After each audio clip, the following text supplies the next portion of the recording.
Hello, my name is Matthew, and this is our fourth and final installment of our Life of Samuel Johnson read along by James Boswell. And I finished the book, and as a whole, I found it to be a fun and frustrating reading experience. Um, the portrait that's created of Dr. Johnson is extremely hard to easily pin down. And my opinion of Dr. Johnson has dramatically swung back and forth throughout the book, whether I found him likable or extremely off putting. And depending on who's talking, who's telling the story, if it's Boswell or Johnson through his letters, a really big difference on how Johnson is portrayed. And the other major factor is what is being discussed.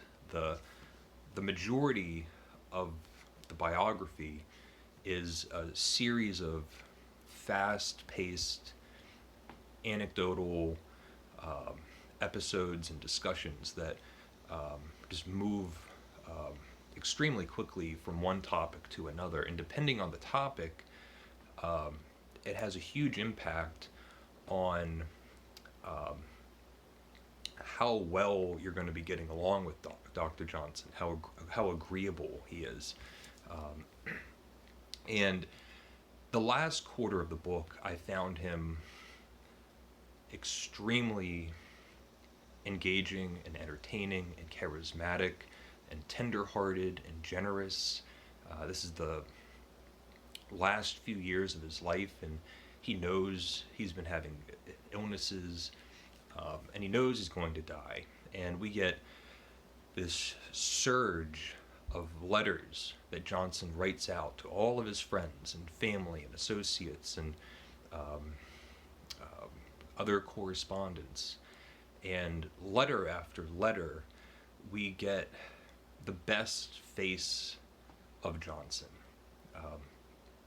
And he's instructive and patient and sympathetic.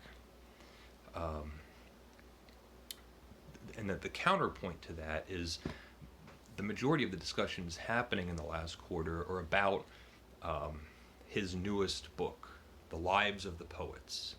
And this is where it's easy to see his brilliance, why he had such a towering reputation, because he's talking about the subject that he's most well acquainted. I would describe Johnson mostly as an academic or scholar, spent most of his time reading books, and knows English literature and the Western canon,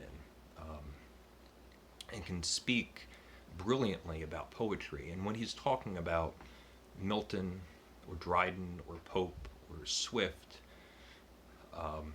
that brilliance just comes through.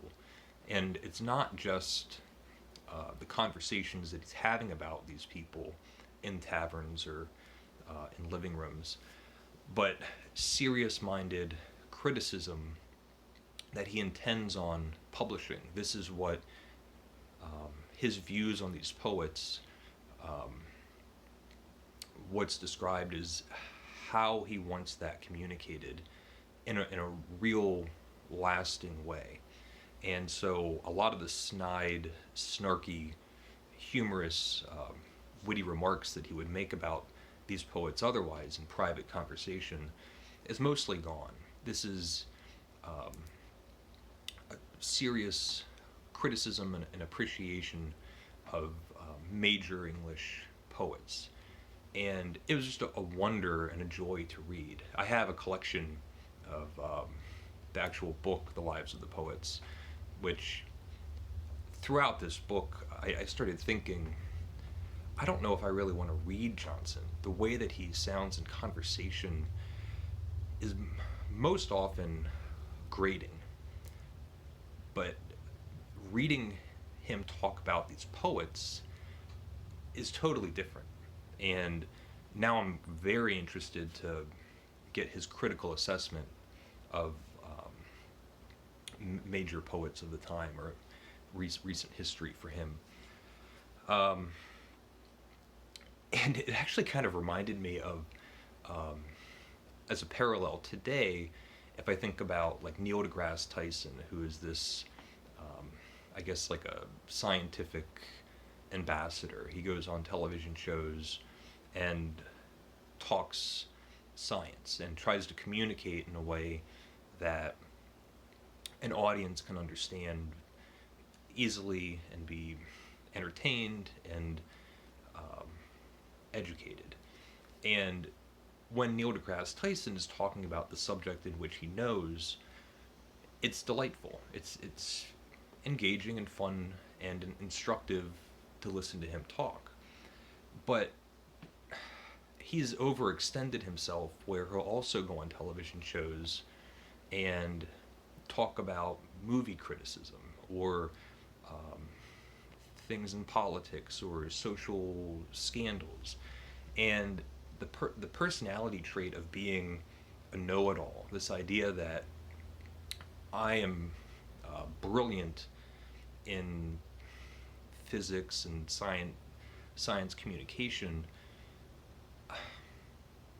must make him think that he's brilliant on anything that he talks about. Another example would be Dr. Ben Carson, who is an accomplished and noted surgeon who went on to run for president and now is like the head of urban, like the Department of Urban Housing, which he has no business doing. So it's the idea that just because you have expertise in one field, it does not spill over into other subjects. And I feel like Johnson has that fault, where when he's talking about literature, the English language, poetry, he's on point and knows what he's talking about and can be well considered to listen to. And it's interesting to listen to him think and write critically. All of the other subjects are to his disadvantage, because he takes that inflexible, rigid judgment that he has that works so well on the things that he knows, and he applies them to every other topic under the sun, and it just doesn't work. And he seems to not realize how off-putting it is, and he's a strange creature. I'll read towards the end of the book. He has so many letters that I took notes and bookmarked so many passages that I was sparse on doing with the rest of the book. But to me, these are passages that are Johnson at his best. And this is Johnson speaking. Let's see.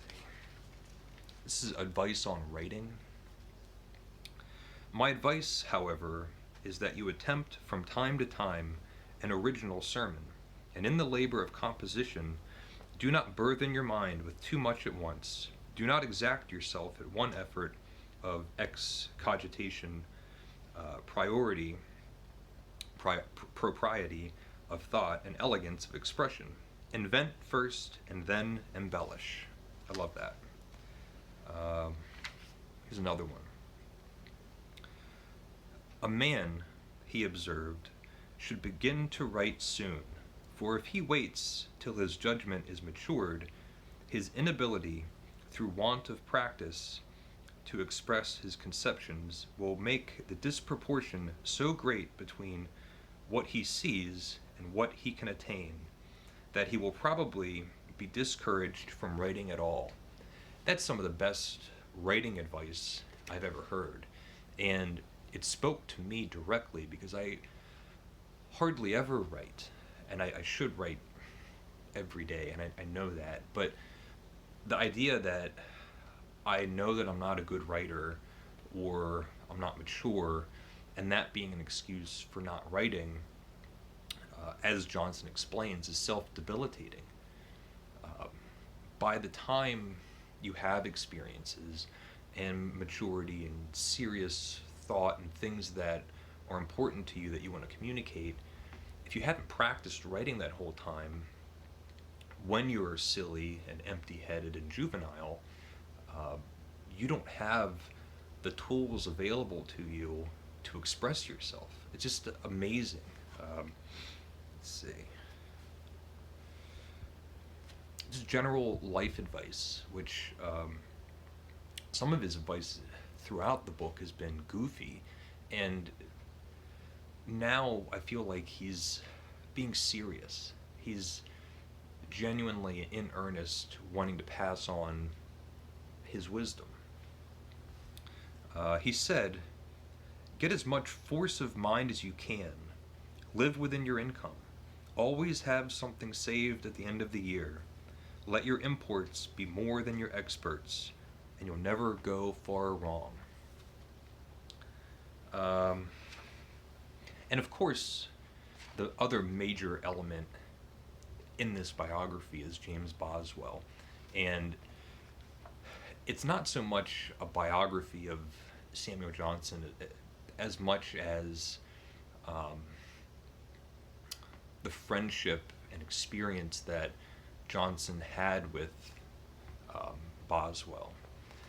And what Boswell creates through all of these contradictions and different perspectives, different viewpoints on who's talking about this one man, instead of getting this long, large arc of a human life, instead you're presented with this rounded, full picture of an individual in a way that is closely resembles all of the friendships that we have in our lives. Some of my best friends, I have a friend in his 60s that I've only known for 10 years, which is a long time for me, but it's only a small part of his whole life.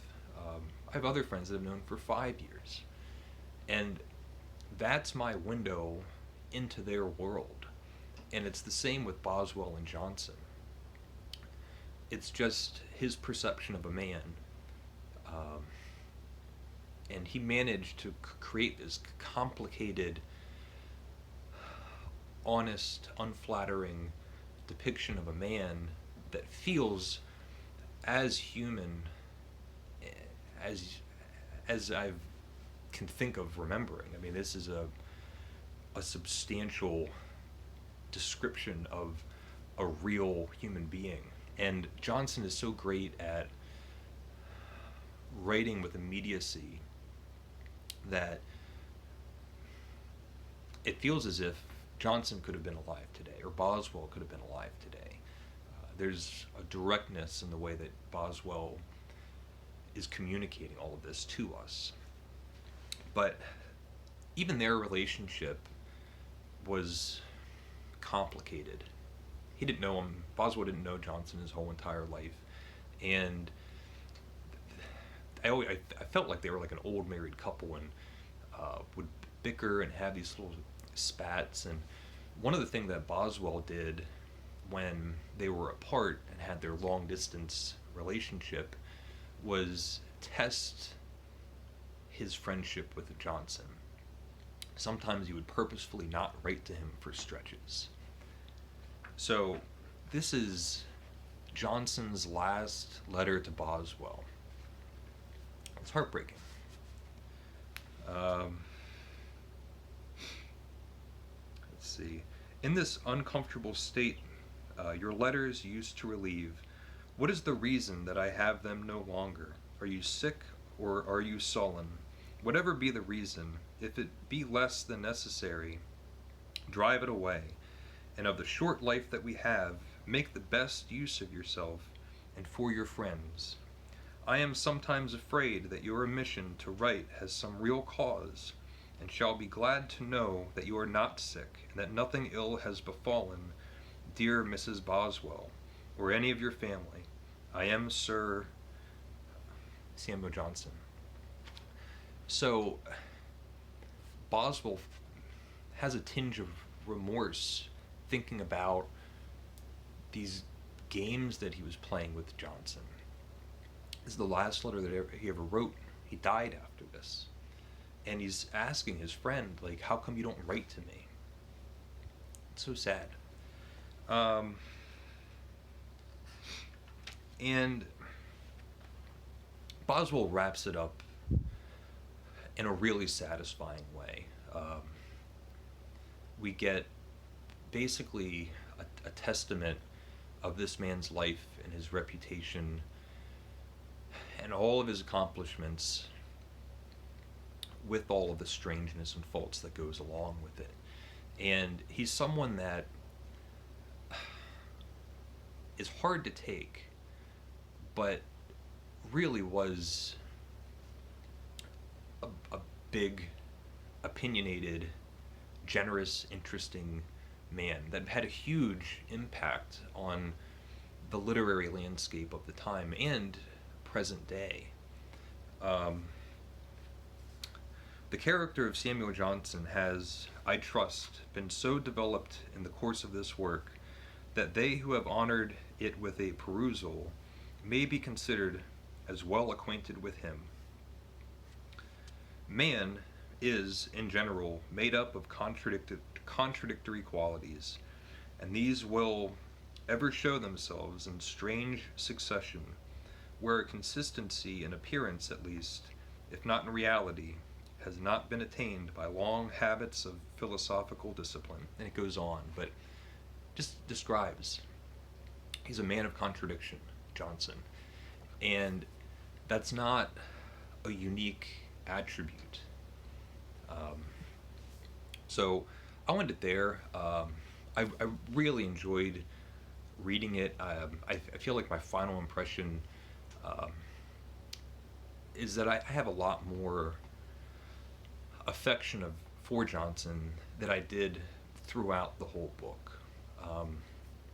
And I am looking forward to reading more of Samuel Johnson and Boswell. I mean, this is just a monumental piece of literature. It was amazing.